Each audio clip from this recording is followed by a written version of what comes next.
Hello friends, আমি সায়ন।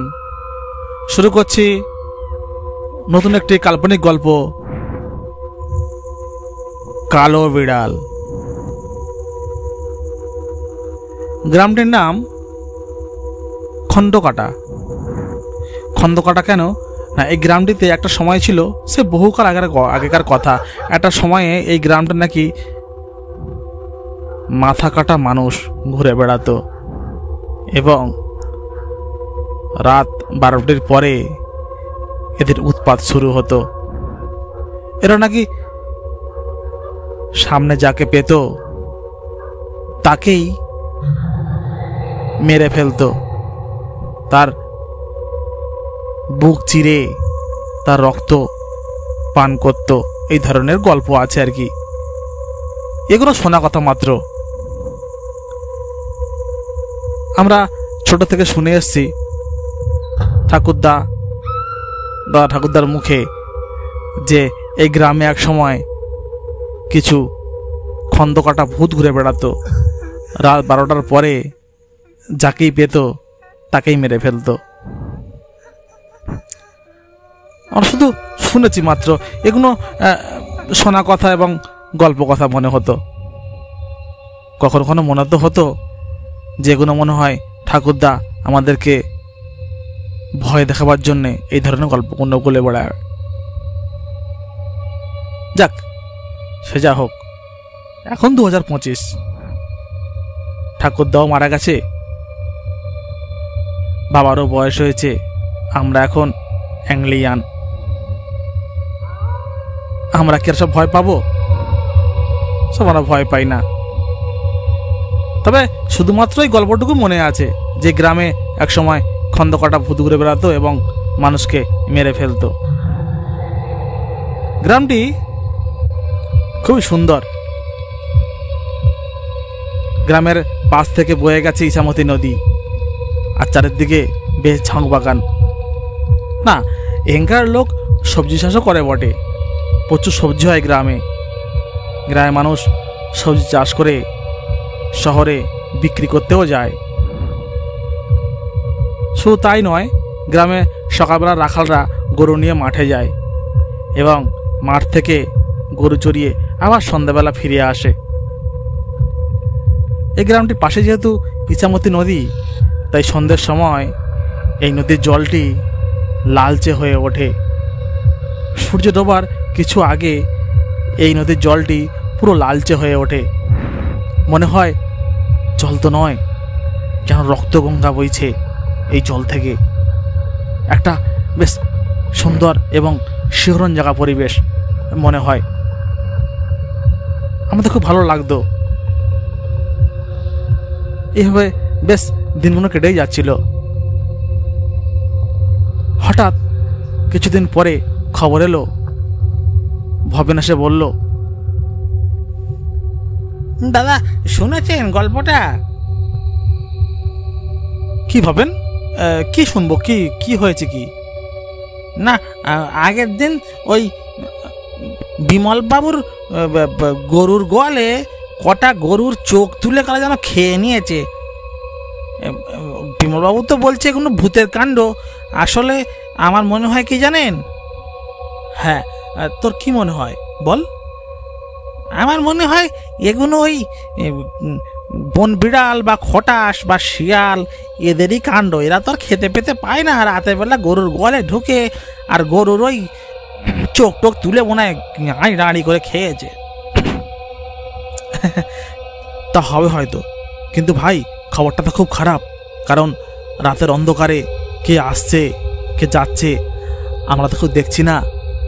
গরুর গোয়ালে ঢুকে গরুর চোখ তুলে ফেলা তো চারটিখানি কথা নয়।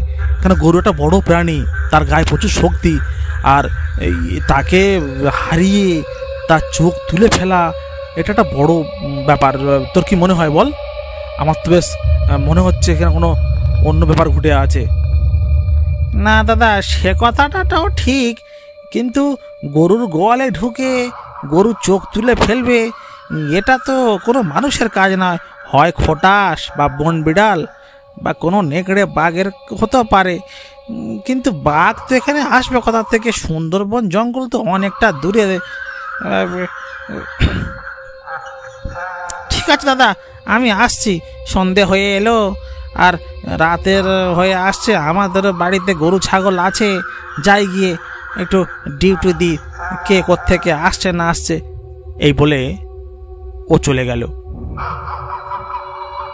তখন চলে যাওয়ার পরে আমার মনে হলো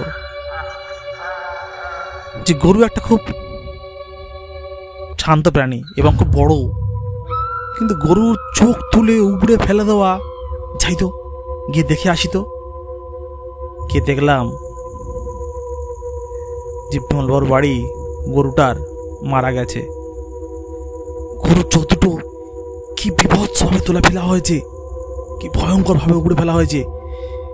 রক্তে ভেসে গেছে উঠোনটা, অথচ না আছে কোনো নখের দাগ, না কোনো পায়ের দাগ। আমি প্রশ্ন করলাম বিমল বাবুকে, আচ্ছা বিমল বাবু, এর হাতে কোনো আওয়াজ পাননি আপনারা? বা গোয়ালের মধ্যে কোনো শব্দ কিছু পাননি? বিমল বাবু বলে উঠলেন,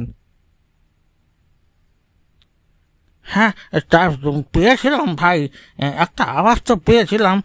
সেটা খুব হালকা সীমিত আওয়াজ, মনে হলো যেন কতগুলো বিড়াল ম্যাও ম্যাও করে ডাকছে। তো ভাবলাম বিড়াল হয়তো উঠোনে মারামারি করছে, এই জন্য আমি আর বেরোইনি।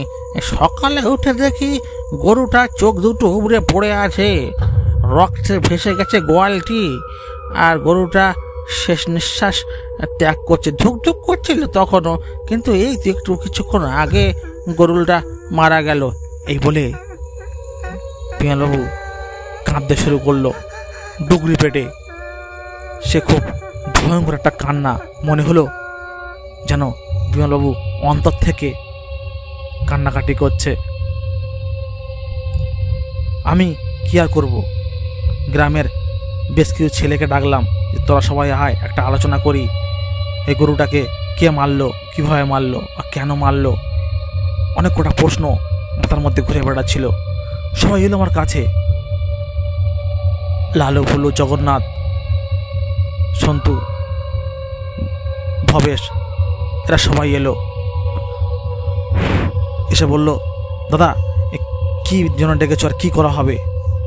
আমি বললাম, দেখ, রাতে ডিউটি দেওয়া হোক, এই গ্রামটা পাহারা দেওয়া হোক, দেখা হোক গ্রামের মধ্যে কোনো শিয়াল বা কোনো হিংস্র কোনো প্রাণী বা কোনো পেঁচা কে এসে এই গবাদি পশু ক্ষতি করছে। দেখ, গবাদি পশু ক্ষতি করতে করতে একদিন তো আমাদেরও ক্ষতি করতে পারে। সেই মতো সবাই বলে উঠলো, না দাদা ভাই ঠিক বলেছে না। ও বাবা, আপনি ঠিক বলেছেন, তো এটা বেচারা রেগে আছে। আপনাকে ঠিকই বলেছেন ভাই, এই বিষয়টা ঠিকই, এটা তো ভেবে দেখা হয়নি। ও বাবা, আপনি যদি বলেন সারা রাত জায়গা পড়ে গেছে, কে আসে গ্রামের দেখা পড়ে গেছে। হ্যাঁ, তুমি দাদা যদি বলো তো এ রাত্রেবেলা কে আসে না আসে আমরা ওটা বুঝে নেবো, ওইটা তোমার চিন্তা করছো না। সেই মতো আমরা রাতে পাহারা শুরু করলাম। আমি, বিমল আর ভবেশ ছিলাম একটা গ্রুপের মধ্যে, একটা ঘাঁটিতে। গ্রামের অন্য প্রান্তে ছিল নকুল, সহদেব আর যাদব, আর এক প্রান্তে বিমল, হাসান আর নিরু। এরকম করে আমরা গ্রামে কটা মুখে আমরা পাহাড় দিয়ে শুরু করলাম। রাত তখন প্রায় 12:35।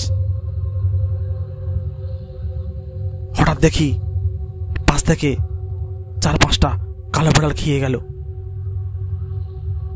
রাস্তা ক্রস করতেই আধো আলো দেখতে পেলাম যে 5টা খুব বড় বড় কালো বিড়াল খেয়ে গেল।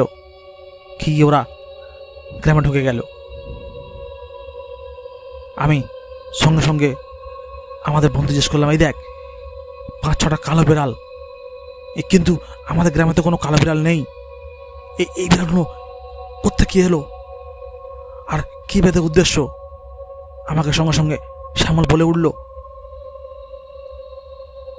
বাবা এই কালো বিড়াল খেয়ে গেল, এই কালো বিড়াল তো আমাদের আশেপাশে কোনো গ্রামেও দেখিনি। আর তাছাড়া একসঙ্গে 5টা। বাবা চলো এদেরকে ফলো করি, দেখি এরা কোথায় যায় আর কার বা ক্ষতি করার চেষ্টা করে। মনে হয় এই বিড়ালগুলোই ওদিনকার ভাইবাবুর গরুকে মেরেছে। ঠিক ঠিক ঠিক বলেছিস, চল আমরা ওদেরকে ফলো করি। এই বলে আমি আর আমার সঙ্গীরা চললাম ফলো করতে। চা বাগান পেরিয়ে ওরা উঠল বড় রাস্তার উপরে। আমরা তখন চা বাগানের মধ্যেই আছি।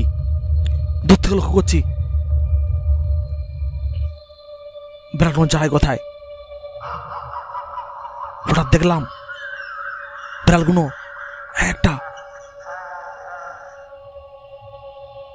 দাঁড়িয়ে পড়লো, দাঁড়িয়ে নীল নীল চোখে এদিক ওদিক করতে লাগলো। কিন্তু আমরা লুকিয়েছিলাম, তাই আমাদেরকে বিড়ালগুলো দেখতে পাইনি। কিন্তু তারপরে যে দৃশ্য দেখলাম সেটা অত্যন্ত ভয়ঙ্কর।